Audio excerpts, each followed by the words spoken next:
So the thing is that you're affecting our economy now. Right now is our inflation rate. Guys, I will go to somewhere place. Okay. I will show you guys later on about unemployment. Okay, let's go. Hi, my name is Haji Imran. Hi, my name is Muhammad Sudai Salafis. Hello, my name is Akmal Safwan. Hi, hello, my name is Adam Aidi bin Azraidi, and this is our friend. Hello guys, today I'm here at NU Central, which is one of the famous shopping mall in Malaysia, or we can say in Kuala Lumpur. And for your information, this mall is connected with KL Central. So in this mall, you can see many activity with employment. But what is actually unemployment? To understand better about unemployment, my friend will tell you. Hello everyone, my name is Muhammad Sudai Salafis, and I'm gonna present for the introduction part, which is our topic is determinant of unemployment in Malaysia. Before that, I'm gonna introduce my friend first. The first one is Akmal Safwan, the second one is me, and the third one is Adam Aidi. The fourth one is Muhammad Aziz Imran, and the last one is Adam Haziq. And let's we start our presentations. So I will briefly explain about the unemployment in Malaysia. Unemployment means people who are able and willing to work but can't find a jobs. It is measured using the unemployment rate, which shows the percentage of unemployment people in the labor force. And the second one is studying unemployment in Malaysia is important because it reflects the condition of the economy, even though Malaysia has experienced economic growth since the 1990s. Unemployment still fluctuates due to economic conditions, population growth, and labor market change. This study used data from 1993 to 2023. And these are several key issues. For the economic growth does not always create enough jobs, the labor force continues to increase, inflation affects business costs and hiring decisions, economic shocks can affect employment, but they are not the main factors. So from 1993 to 2023, Malaysian unemployment rates is generally low and stable, around 2 until 4%.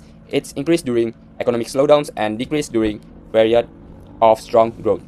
In conclusions, despite economic growth, unemployment still fluctuates. This study examines how GDP per capita, inflation, and labor force affects unemployment in Malaysia. That's it from my part. Thank you so much. In this video, we are trying to determine whether unemployment rate affects GDP per capita, inflation rate, and total labor force. Let's go. My name is Adam Aidi bin Azraidi, and my matrix number is 23071604. So today, I'm going to tell you about our group research objectives. Whatever research that we do in this world, there must be an objective. It doesn't matter if we only have one objective, it counts. So today, our group has 4 research objectives. The first objective is to examine the relationship between unemployment and economic condition in Malaysia, which is our country. The second is to analyze the impact of inflation of unemployment. The third is to investigate how GDP per capita influence unemployment. And the fourth is to discuss policy implication for reducing unemployment and supporting economic recovery. So that is our 4 research objectives for this assignment. Currently, I'm in one of the sports shop in this mall, and as we can see that employment exists here, but we need to understand what is unemployment in economic theory, and also we need to understand it on econometrics theory. So my friends will tell you about that. Let's move on to economic model. In this assignment, there is an economic model for our topic, which is the unemployment. The first thing that we need to understand is what is exactly unemployment. That's the first thing that we need to understand. Unemployment occurs when individuals are willingly and able to work, but cannot find jobs. Or we can say employment. That is unemployment means. So this unemployment thing is influenced by 4 factors. The first is overall economic activity. That's the first. The second is price stability. The third is size of the labor force. And the number 4 is, I think, the most important thing, which is economic downturns. Let's move on to the conceptual economic model from what I said earlier. So as you can see in the slide, the conceptual economic model is U equals to, in bracket, GDP PC, comma, inflation, comma, total, underscore LF. That's our conceptual economic model. So what it means, what is U, what is F, what is GDP PC, what inflation, what total LF? U is stand for unemployment rate. GDP-PC is GDP per capita. Inflation is inflation rate. And what is total LF? Total LF is total labor force. From the conceptual economic model earlier, there is an expected relationship between all those factors. We have 4 factors right now. So there is an accepted relationship, which is we can see three expected relationships. The first is when GDP is rising, or we can say that GDP is increased. Unemployment will decrease, or we can say going down. So that is the first relationship. The second expected relationship is inflation changes, and what happened to unemployment? It will be not stable. It will go up, it will go down. The unemployment will increase and decrease. So that is the second relationship. And the third is about the labor force. What happened when labor force is increased? What happened? The unemployment will go up, or we can say that unemployment is increased, but only if job creation is insufficient. So that is the 3 expected relationship from our economic model. So that's all from me, and we will continue with the Econometrics models. Thank you so much. Hello, my name is Ahmad Safwan and my metric number is 23001152. So today I will be presenting about the econometric model, and our title is The Determinants of Unemployment in Malaysia, and I had picked out 30 observations for our data starting from the year 1993 until 2023. And this is the finalized data that I had found. I used TOSM to find all of these data. Mostly it is separate, and I had to compile each variable's data into an Excel worksheet to compile all of them together and put them into one big table itself. So we have the total unemployment rate, the GDP per capita in percentage, the inflation rate, and also the total labor force. Hello, moving on, I will proceed with into detail on the econometric model and the data that I had used. So I did manage to find majority of the data and the values. It's just that I didn't able to get the variables for total unemployment rate and also total labor force just for the year 1994. So what I did was I do linear interpolation as shown in the slides for the formula for missing value, and I calculated it and managed to get 3.6 for the total unemployment rate and 7,796.6 for the total labor force. So done with the table and the data. Now moving on for the variables that I've chosen. So for the dependent variable, I picked out the unemployment rate in percentage as it captures the overall unemployment situation in Malaysia, and it is just easy for us to understand the topic itself. And for independent variables, I picked GDP per capita and also inflation rate. So these variables, it is easy for us to observe and to analyze the thing that we wanted to capture in this topic. And also the control variables is the total labor force, which measures the total number of people who are employed or actively seeking for work.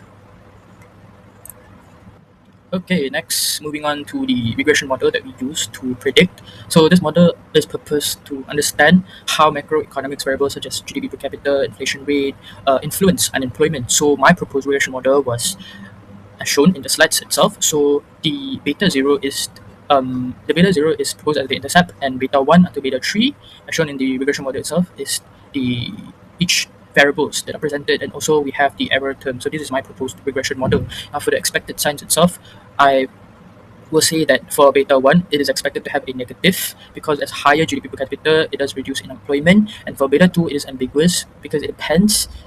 Let's say for short term, it may reduce unemployment due to the higher demand, but then for long term, this relationship may not work. The relationship itself may weaken. And then we have the error term, which are the other unobserved factors such as technological changes that may affect unemployment. And then for data collection plan, we proceed with the annual data collection from the 1993 to 2023, like I mentioned before. And then, in conclusion, what I would say is that this econometric model may provide a simple, yet it is a simple framework that we could see, but we could really understand and analyze the unemployment trends in Malaysia because it is a simple but effective framework that we could ponder upon. And that is all that I have from me. Thank you. Hello, I'm Haziq, and today I will be talking about the relationship between unemployment rates and the 3 betas, which is the inflation, the GDP per capita, and labor force.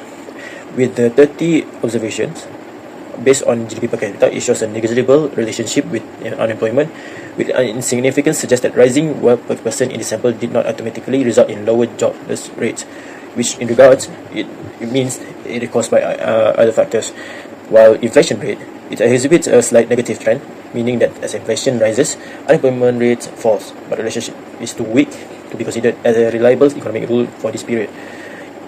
For the total labor force, despite the steady, smooth growth of the workforce, its impact on the unemployment rate is statistically near zero, confirming that a larger labor pool does not directly cause unemployment to rise or fall. For the whole concept of this linear regression, based on the interpretation, it's because of the 3 betas have p-values above 0.05. This chart tells us that this specific combination of variables lacks the predictive power to explain the majority of unemployment volatility.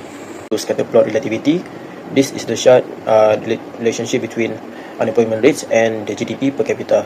According to the chart, it is the dots are spreaded. Some of them are close to zero. The slope moves upward with a standard error of 0.72. According to the scatter plots, it resulted in economic growth alone does not influence the unemployment rates. Since the dots are spread, it is high chance that it is caused by other factors. Next, we have the relationship between unemployment rates and the inflation rates. According to the scatter plot, it is almost flat, but it is negatively correlation because the slope moves downward. With the accuracy of 0.72 standard error, the data spread is moderate. According to the scatter plot, it reveals a negative correlation between the inflation rate and the unemployment rates, evidenced by the visible downward slope of the regression line. This suggests that as inflation increases, the unemployment rate tends to decrease, which supports the economic theory that higher price levels can lead to higher labor demands in the short term. Last but not least, this scatter plot relates to unemployment rate and labor force. According to the scatter plot, the data spread is high, slope upward, and unrelated because the data spread very high, none of them close to zero. According to the scatter plot, it reveals that despite the smooth upward growth of the total labor force, the actual data points are widely dispersed, indicates the direct link to the unemployment rate. Due to the high degree of dispersion, suggests that the size of the labor pool acts more as a steady demographic baseline than a cyclical driver of joblessness. It means that in those years, there has been changes in labor force, such as some of them are experiencing unemployment, such as structural unemployment and also cyclical unemployment, which involve technologies and the market recession. Consequently, the fluctuation in unemployment are likely governed by external economic factors such as shifting market demands or structural changes, rather than the steady expansion of the workforce itself. The time plot series chart displays two datasets from 1993 to 2023. First, unemployment rate in percentage magenta line and GDP per capita in Malaysia ringgit blue line. From 1993 to 2023, the graph shows that as Malaysia GDP per capita increases, the unemployment rate generally decreases. This means, as the economy grows, more jobs are created and fewer people are unemployed. This matches the expected negative relationship in the model. There are a few important spikes in unemployment that reflect major economic shock. During the 1998 Asian financial crisis, unemployment rose because economic activity slowed and companies reduced production. A bigger impact happened during COVID-19, where GDP per capita dropped in 2020 and unemployment increased sharply to 4.6% in 2021 before starting to recover. Even though inflation was high in some years like 1998 and 2008, unemployment in Malaysia appears to be more affected by economic growth and global crisis rather than yearly inflation changes. The labor force also grew significantly from 7.7 million to over 16.3 million people. However, unemployment did not rise. In the long term, this shows that Malaysia's economy has been able to create enough jobs for its growing population, except during crisis period. In the post-pandemic year, around 2022 to 2023, unemployment decreased again to around 3.4%, while GDP per capita reached its highest level. This indicates a strong economic recovery and improving job market condition. So that's it. That is unemployment. I hope you understand what my friends and I was talking about, and I just want to enjoy this beautiful mall. So I hope you guys understand what is unemployment.